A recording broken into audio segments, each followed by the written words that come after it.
Vamos falar sobre pesquisa eleitoral. A IPESP saiu hoje pela manhã, então, mostrando, deixa eu pegar aqui os números, Lula com 44% das intenções de voto, Bolsonaro com 26%.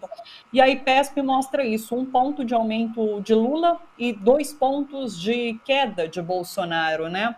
E daí eu peço para você uma análise sobre esses números e trazendo, inclusive, Datafolha, que saiu ontem, né, e outras pesquisas que têm saído durante essa semana, Brito.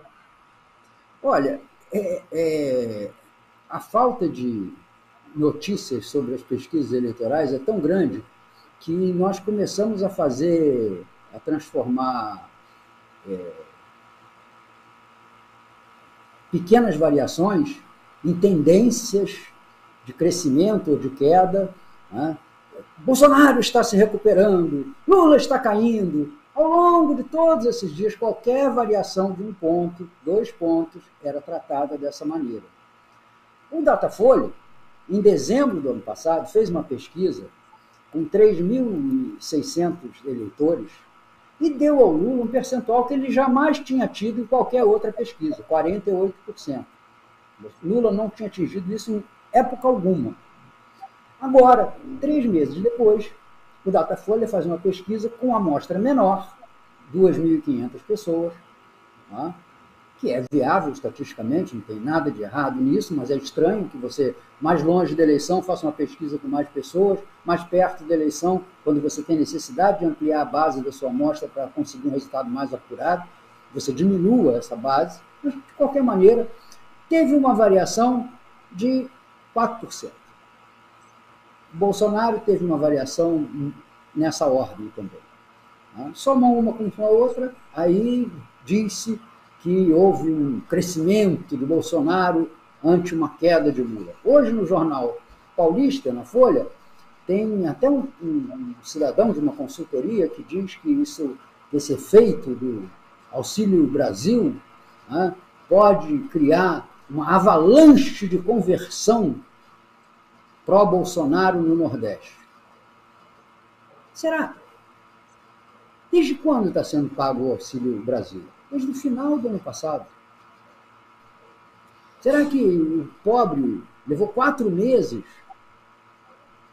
para perceber que Bolsonaro merecia o seu voto por conta desse auxílio? Acho muito difícil. Né? E aí você olha esses números, eu vou pedir para colocar na tela de novo aquele gráfico, que é o evolutivo da pesquisa XP e PESP. A XP é uma casa de investimentos, não tem nenhuma simpatia pelo Lula, né? Ela é, inclusive, uma parceria, uma sociedade com o Banco Itaú, portanto, esqueça-se qualquer suspeição que ela pudesse ter. Repare que desde maio do ano passado, a pontuação do Lula varia para cima e para baixo mais ou menos 2 pontos. Isso é menos do que a margem de erro dessa pesquisa, que tem 3,5% de variação para cima ou para baixo. Então, a gente pode estatisticamente dizer que esta variação, 43, 42, 44, 44, 43, 43, 44, ela é uma linha reta. Estatisticamente, ela é uma linha reta. Mesmo o Bolsonaro, onde você repara na linha que há variações graficamente mais expressivas, neste mesmo período, ele vai de 28 a 24 e volta a 26. 28 e depois 26. Então, da mesma forma, não tem um processo em que Bolsonaro esteja se dissolvendo mais do que ele já se dissolveu, porque, vamos lembrar, Jair Bolsonaro teve no primeiro turno das eleições de 2018 46 e alguma coisa por cento dos votos. E no segundo turno teve 55 contra 45 de Fernando Haddad.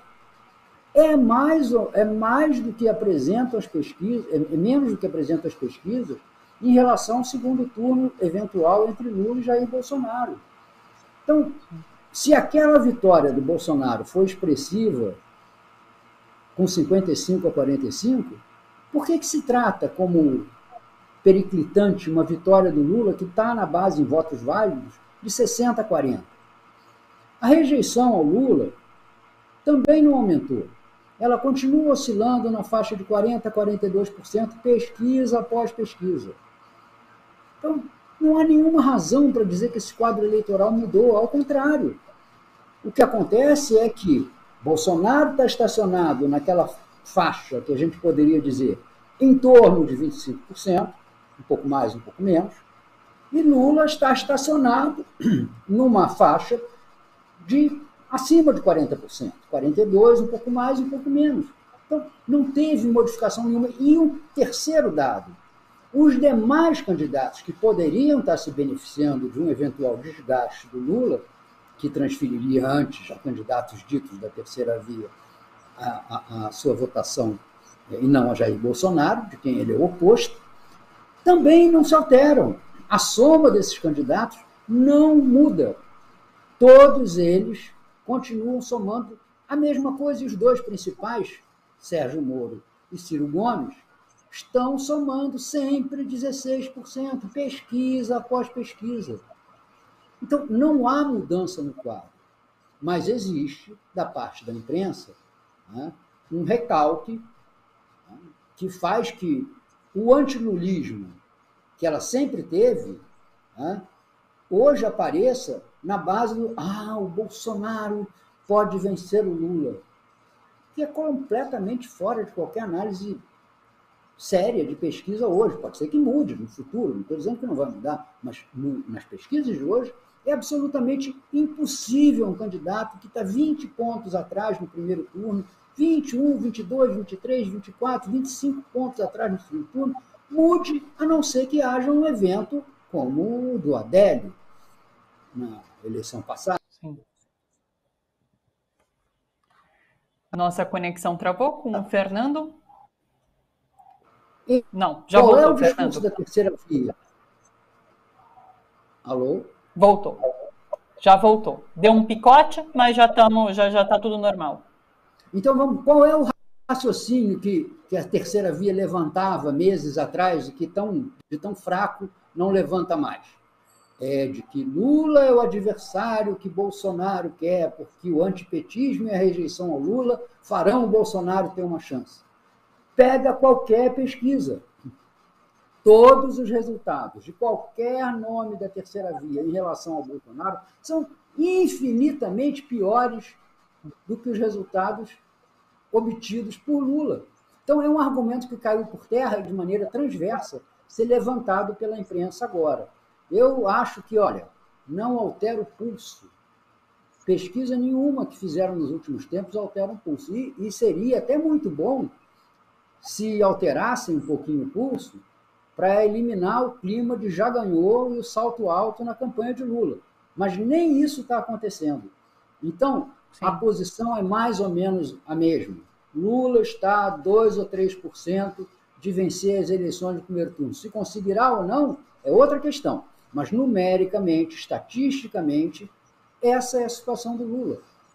Então, nós estamos transformando isso numa queda do Lula. Eu acho que se o jogo da Alemanha fosse 6-1 ou 7-1, como foi, não faz a menor diferença. É um massacre do mesmo jeito. Perfeito. Importantíssima essa avaliação que você traz aqui para a gente em relação à consolidação de pesquisas, porque, de fato, a gente tem visto, por parte da grande mídia, essa análise exaustiva de crescimento de Bolsonaro, de queda de Lula. Diga para finalizar, por favor. Eu só queria pedir aquele quadrinho outro que eu mandei, que é uma coisa importante que tem nessa pesquisa da XP. Veja, a pesquisa é o olhar para trás. É o quem eu decidi votar. Agora vamos olhar para frente. É a expectativa de inflação dos preços dos produtos nos próximos meses. Hoje nós tivemos, inclusive, o IPCA 15 saindo pela Fundação Getúlio Vargas, marcando 0,95%, ainda sem refletir totalmente o aumento da gasolina. Repare, em fevereiro deste ano, a soma dos que achavam que os preços vão aumentar muito, ou que eles vão aumentar, era de 63%. O otimismo daqueles que achavam que os preços iam permanecer iguais, ou diminuir, ou até diminuir muito, somavam 34%. Um mês e meio depois, ou 2 meses depois, o número dos que acham que os preços vão aumentar muito ou vão aumentar simplesmente, tá, subiu para 79%. De 63% passaram para 79%. E aqueles que acham que os preços vão ficar estáveis ou vão diminuir, baixaram de 34% para 17%, caíram a metade. Então, este é o fator que pode influenciar na decisão de voto daqui para frente. Há uma expectativa completamente correta da população de que nós vamos ter um encarecimento dos produtos, uma dificuldade maior na sobrevivência, um efeito maior sobre os pobres, e, para voltar àquela explicação completamente sem sentido que um consultor deu na Folha de São Paulo, prevendo uma avalanche de conversão a Bolsonaro, eu acho que o que pode fazer é, se esse processo inflacionário, que já está subindo, tomar a força de um foguete, e não é impossível, nós podemos ter, sim, uma transferência maior, mais intensa e mais sólida de votos em favor daquele que, no imaginário popular, representa estabilidade de preço, poder de compra dos salários, que é o candidato do PT, Luiz Inácio Lula da Silva. Perfeito, análise passada e análise do futuro em relação ao processo eleitoral. Brito, sempre muito bom te ouvir, muito obrigada pela participação aqui com a gente. Pessoal, tijolaço.net para vocês lerem o Fernando Brito, tá bom? Um beijo para você, um bom final de semana. Obrigado, Thalita, um abraço para você e para todos os que estão nos ouvindo.